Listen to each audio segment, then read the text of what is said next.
High, কেমন আছো সবাই? আশা করছি সবাই ভীষণ ভালো আছো। তোমাদেরকে বলেছিলাম জন্মদিনের পার্ট 2 নিয়ে আসবো। ভিডিওটা শেষ অবধি দেখো। ভিডিওটা ভালো লাগলে অবশ্যই একটা like, comments, share and subscribe করে দিও। এটা হচ্ছে আমার মেজমাসি, আমরা মেজমা বলে ডাকি। মেজমা আস্তে আস্তে তখন কিন্তু বেলা গড়িয়ে প্রায় 1টা বাজে। এটা হচ্ছে আমার জন্মদিনের পরের দিনের ব্লগ, 16 মের ব্লগ। কারণ 15 তারিখ আমার জন্মদিন দুপুরে যেভাবে দেখেছিলে পার্ট 1-এ সেভাবেই মানে আয়োজন করা হয়েছিল, কিন্তু সেলিব্রেশন সেদিনকে হয়নি। আমার বাবা আর মায়ের অফিস ছুটি না থাকার জন্য পরের দিন সেটা করা হয়েছে। ডিরেক্ট আমরা কিন্তু একদম সন্ধেবেলা চলে এসেছি। 16 তারিখ দুপুরে অনেক ব্যস্ততার মাঝে দুপুরের ভিডিওটা আর করা হয়নি। এখন সন্ধেবেলা মামি বানিয়েছিল চা।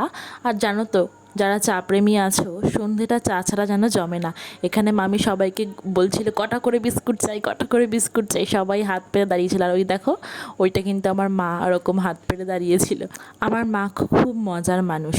চলো চা খেতে খেতে তোমাদের সাথে কি কি রান্না হবে সেটাও শেয়ার করে নিই। আজকে সন্ধ্যাবেলার মানে রাতের মেনুতে ছিল 16 তারিখ ফ্রায়েড রাইস আর চিকেন কষা, চাটনি, পাঁপড়, মিষ্টি। সবাই এখানে রাতের খাবারের আয়োজন করতে ব্যস্ত। আর এদিকে আমার দিদি গেছে আমার জন্য কেক আর যা যা লাগবে ডেকোরেশনের জিনিস সেটা আনতে। এটা হচ্ছে আমার কাকাও চলে এসেছিলো প্রায় তখন 7টা বাজে। তখন কাকা চলে এসেছিলো। কাকা সবসময় টুপি পরে থাকে। আমি কাকাকে বললাম টুপিটা খোলো, কাকা বলছে না আমি খুলবো না। আর এটা হচ্ছে আমার ছোটদি, মানে আমার পিসির ছোটো মেয়ে। আর আমার মা এখানে সবাইকে চা আর পকোড়া সার্ভ করছিল। আর এটা হচ্ছে আমার ছোট ভাই। ও কারোর সাথে খুব একটা কথা বলে না, খুব শান্ত, মানে বিশেষ করে মেয়েদের সাথে কথা বলেই না। আর এটা হচ্ছে আমার বড়দি। দিদিদের মধ্যে সব থেকে ফেভারিট দিদি আমার। আর সব থেকে শাসন করে কিন্তু বড়দির কথাই শেষ কথা। আমার কাণ্ড দেখো, সারাদিনে যে একটু নেল পালিশ পরবো সেই সুযোগটাও হয়নি। দিদি এসে বলছে কী রে বনু, নেল পালিশ পরিসনি? আমি বললাম না রে দিদি, নেল পালিশ পরা হয়নি। বলছে আয় আমি পরিয়ে দিচ্ছি। আমি বললাম এরকমও তো ভাগ্যের দরকার বল। বলছে হ্যাঁ, আমার মতো দিদি পেয়েছিস না? আমি বললাম হ্যাঁ। তারপরে দেখো আমি এখানে রেডি হয়ে গেছি। ওরা বলছিল অনেকটা লেট হয়ে গেছে, তাড়াতাড়ি রেডি হ। কিন্তু দেখো আমি ঘেমে নিয়ে এক অবস্থা। সেদিনকে গরমটাও প্রচণ্ড পড়েছিল। তারপর আমি একটু এখানে স্টাইল করছিলাম। আমাদের মামা বাড়িতে বারান্দায় এরকম একটা ছোট্ট আয়না আছে, ওই আয়নাতেই মাঝে মাঝে এরকম ক্যামেরাটা ধরে স্টাইল করি। তোমাদের হয়তো আজকে কিছু কিছু জায়গার ক্লিপ দেখতে একটু অসুবিধা হবে, একটু মানিয়ে নিও। কারণ সব ভিডিও তো আমি করিনি, কিছু কিছু ভিডিও দিদিরাও করেছে, তো ওরা অত বুঝে উঠতে পারেনি। তো দেখো এখানে হচ্ছে মামি ডেকোরেশনের পরে ঘরটাকে ঝাড় দিচ্ছিল। আর বারবার বেলুনগুলো খুলে পড়ে যাচ্ছিল। এখানে সবাই মিলে ওরা বেলুনগুলোকে আটকানোর চেষ্টা করছিল। যতবার আটকাচ্ছিল ততবার খুলে পড়ে যাচ্ছিলো। ওই যে বোথ সাইড টেপগুলো হয় না, ওগুলো দিয়ে আটকানোর চেষ্টা করছিল। তো এই ক্লিপটা দিদিরাই নিয়েছে। তো দেখো ঘর ভর্তি এখানে সবাই বসে গেছে, কিন্তু আমি তখনও ঘরে ঢুকিনি। এই ক্লিপগুলো সব দিদিদের নেওয়া। তোমাদেরকে একদিন অন্য একটা ব্লগে শেয়ার করবো যে আমাদের পরিবারে কে কে আছে। দেখতে পাচ্ছ আমার দাদার ছেলে দরজার সামনে দাঁড়িয়ে আছে, আমি কিন্তু দরজার ওই পাশে এই ঘর থেকে ভিডিওটা ছর্দি করছিল। আর এই যে নীল গেঞ্জি পরে সামনে যে দাঁড়িয়ে আছে, এটা হচ্ছে আমার দাদা ভাই, মানে আমার বড় মামার ছেলে। আর আমার ভাইপো হচ্ছে এখন দরজাটা খুলবে। আর আমার দিদি আমার চোখ ধরার চেষ্টা করছে, আর আমি হেসেই ওখানে মরে যাচ্ছিলাম, কারণ আমার এত হাসি পাচ্ছিল। মানে দিদি বলছিল তারা আমি তোর চোখটা ধরি, মানে ও সারপ্রাইজ দেওয়া এরকম একটা ব্যাপার। তো আমি এসে তো হাসাহাসি শুরু করেছি, কারণ আমার খুব লজ্জা লাগছিল। মাঝে মাঝে কী হয় বলো তো, এটা হয়তো তোমাদের সাথেও হয়, কারোর হাসি দেখলে হাসি পেয়ে যায়, তখন আর হাসি কন্ট্রোল হয় না। তো ঘরভর্তি সবাই হাসছিল। আর এখানে আমার বার্থডে সেলিব্রেট হচ্ছিলো, তো সবাই বলো হ্যাপি বার্থডে টু ইউ, না হ্যাপি বার্থডে টু মি। এদিকে দেখো কেক তো আমার কাটা হয়ে গেছে, কিন্তু মোমবাতিতে ফু দিতেই ভুলে গেছি। তো সবাই পাশ দিয়ে বলছিল কী রে মোমবাতিটা ফু দে, তারপরে ফু দিলাম। চলো কেক কাটতে কাটতে তোমাদের সাথে একটা মজার ঘটনা শেয়ার করি। তো আজকে দিদি মেয়মোড়ে কেক আনতে গেছিলো। তো এটা ছিল মে মাসের ক্যালেন্ডার থিম কেক, নতুন হয়তো লঞ্চ করেছে। তো যাই হোক, তো ক্যালেন্ডার যেহেতু ছিল ওখানে তারিখ বসানো ছিল সব কটা, একদম 1 থেকে 31 তারিখ অবধি। তো দোকান মানে যে ছিল সে দোকানে যখন নাম জিজ্ঞেস করেছিল, তখন দিদি নামটা বলেছে এবং যখন ডেটটা সার্কেল করতে যাবে বা লাভ সাইন করতে যাবে তখন দিদি বলেছে 16 তারিখ নয় 15 তারিখ। তখন মানে যে নামটা লিখছে সে বলছে কেন 16 তারিখ, আজ তো 16 তারিখ। বলছে না এটা বিলেটেড বার্থডে সেলিব্রেশন। তো দোকানের লোকটা বলছে ও আচ্ছা আচ্ছা। দোকানের লোকটা প্রথমে 16 তারিখটাকেই করতে যাচ্ছিলো, তারপরে 15 তারিখ করেছে। এই হয় আর কি, একদিন বার্থডেটা পিছিয়ে গেলে সবাই মানে কনফিউজড হয়ে যায় যে কবে বার্থডে ছিল। তো যাই হোক, এখানে সবাইকে আমি কেক খাইয়ে দিচ্ছি আর সবাই আমাকেও কেক খাইয়ে দিচ্ছে, বেশ মজা হচ্ছে। একবার বলছে একে খাওয়া, ও বলছে ওকে খাওয়া। এইগুলোই তো স্মৃতি হিসেবে সারা জীবন থেকে যাবে বলো।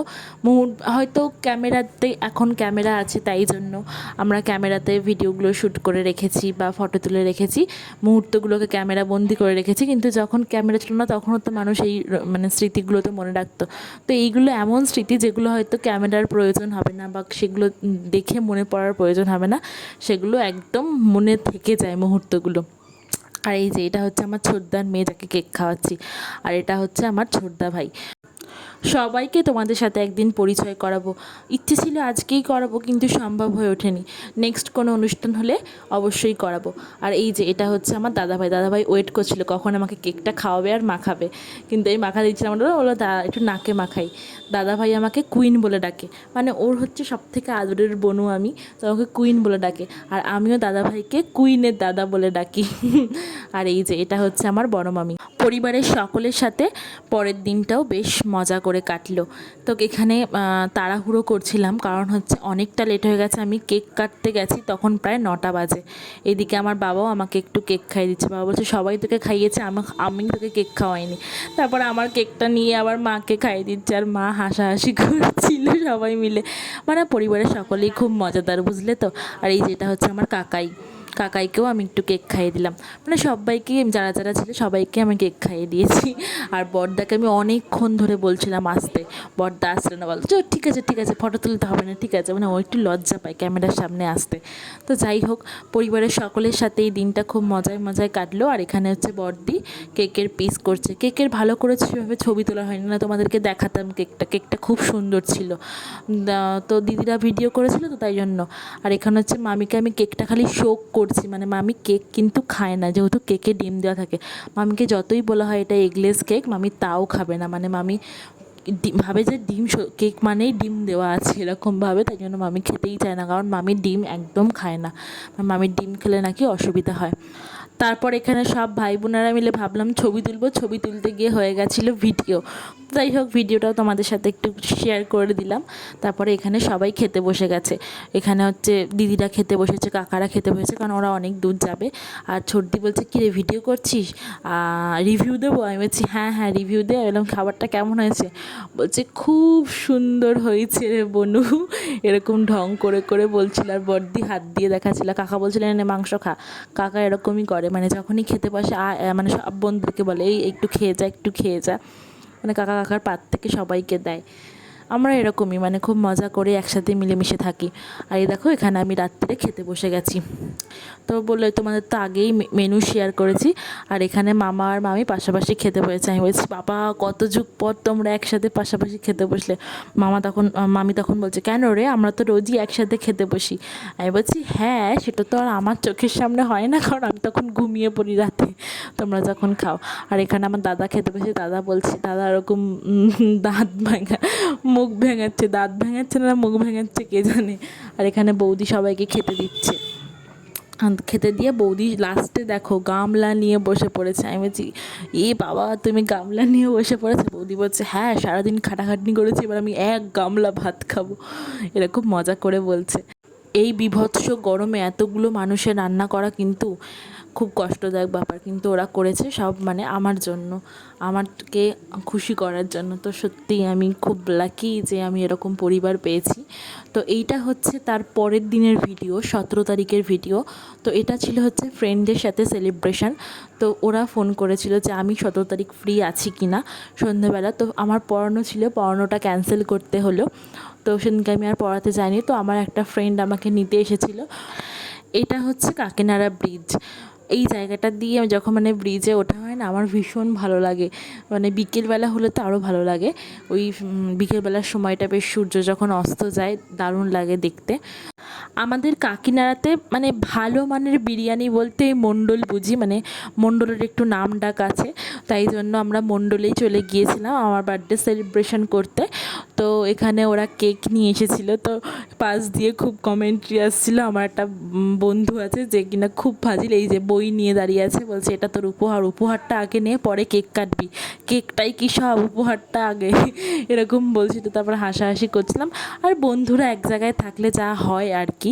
আর এটা হচ্ছে দেবপ্রিয়া, আমার সব থেকে ক্লোজ ফ্রেন্ড, সব থেকে ভালো বন্ধু, সব থেকে ঝগড়াঝাটি করার বন্ধু, মান অভিমান ইগোর লড়াই যার সাথে চলে। তো তোমাদের সাথে ছোট্ট একটা ঘটনা আজকে ভিডিও শেষে শেয়ার করব। হতে পারে আমাদের বন্ধুত্বটা 6 বছরের, কিন্তু একে অপরকে আমরা চিনি সেই একদম প্রাইমারি লেভেল থেকে, যখন আমরা ক্লাস 1-2-এ পড়তাম। কিন্তু কোনো দিন যে আমাদের মধ্যে এত ভালো একটা বন্ডিং তৈরি হবে, আমরা যে একে অপরের এত ভালো বন্ধুত্ব, মানে একে অপরের ভালো বন্ধু হব, সেটা কোনো দিন ভাবিনি।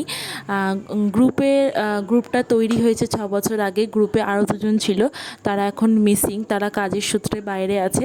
যদি কোনো দিন পসিবল হয় তো ওদেরকেও ভিডিওতে দেখাবো। আর এই যে এটা হচ্ছে আমার ফ্রেন্ডস দিয়েছে, মানে দেবপ্রিয়া দিয়েছে আমাকে একটা গলার সুন্দর হার।